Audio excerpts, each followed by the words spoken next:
আসসালামু আলাইকুম রহমতুল্লাহ। কাছের ও দূরে, দেশ ও বিদেশ, যে যেখান থেকে আমাদের সাথে আছেন, আমি হাকিম ইমার তালুকদার সবাইকে সাদর সম্ভাষণ।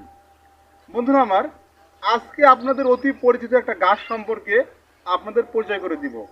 এই যে গাছটা দেখতে পাচ্ছেন, এটা হচ্ছে উলট কম্বল গাছ। এই যে উলট কম্বল গাছ, এই উলট কম্বল গাছের অনেকগুলো ভেষজ গুণ রয়েছে। এই উলট কম্বল গাছের অনেকগুলো ভেষজ গুণ রয়েছে। এটা ছোট গাছ, এই পাশে বড় গাছ রয়েছে।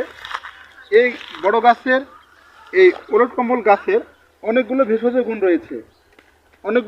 রয়েছে। তন্মধ্যে একটা হচ্ছে ওই সকল মা বোনরা, এ কথা বলার আগে একটা কথা না বললেই নয়।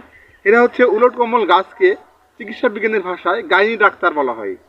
কারণ মহিলাদের যে সকল স্ত্রীগত সমস্যা, স্ত্রী রোগের যে সমস্যাগুলো, এই উলট কম্বল গাছ আলহামদুলিল্লাহ আল্লাহ রোগগুলো নিরাময় করে। বিশেষ করে ওই সকল মা বোন যারা প্রচুর পরিমাণে সাদা স্রাব বা লিউকেরিয়াতে ভোগেন, আপনার শরীরে ক্যালসিয়ামের ঘাটতি, ওই সকল মা বোনরা নিয়মিত যদি এই উলট কম্বলের ডাগরের, এই যে দেখতে পাচ্ছেন ডাটা বা ডাগুর বলা হয়, ছোট ছোট করে কেটে বেটে নিয়ে, হেমানদাস্তায় বেটে নিয়ে অথবা শিলপাটায় বেটে নিয়ে বা হালকা বেটে নিয়ে পানিতে সকালে সন্ধ্যাবেলা ভিজে রেখে সকালবেলা যদি বাসি পেটে খেতে পারেন, তাহলে আপনার যে লিউকেরিয়া বা সাদা স্রাব এটা দূর হয়ে যাবে। অনেকে বলবে যে হাকিম সাহেব কতদিন ধরে খেতে হবে? মা, আমার প্রিয় মা ও বোনেরা, সমস্যাটা আপনার। আপনি আল্লাহর নাম করে খেতে থাকুন।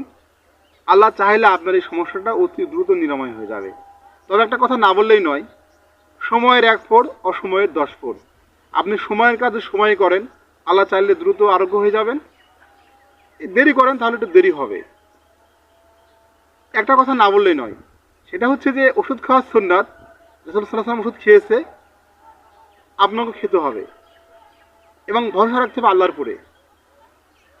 ভাষা জ্ঞান নিয়ে হাকিমি যায় না, হাকিমি করা যায় না। আপনাকে গভীর জ্ঞান নিতে হবে, বা কবিরাজি করা যায় না। তো বন্ধুরা আমার, আজ এ পর্যন্তই। ভেষজের অন্তর্নিহিত গুণাগুণ সম্পর্কে জানতে হলে আমাদের সাথে থাকবেন, এবং উলট কম্বলের নতুন আরেকটি পর্বে আপনাদেরকে উলট কম্বলের যে ঔষধি অনেক গুণ রয়েছে, তো ওই গুণগুলো আলোচনা করব। আজ এ পর্যন্তই। আসসালামু আলাইকুম রহমতুল্লাহ।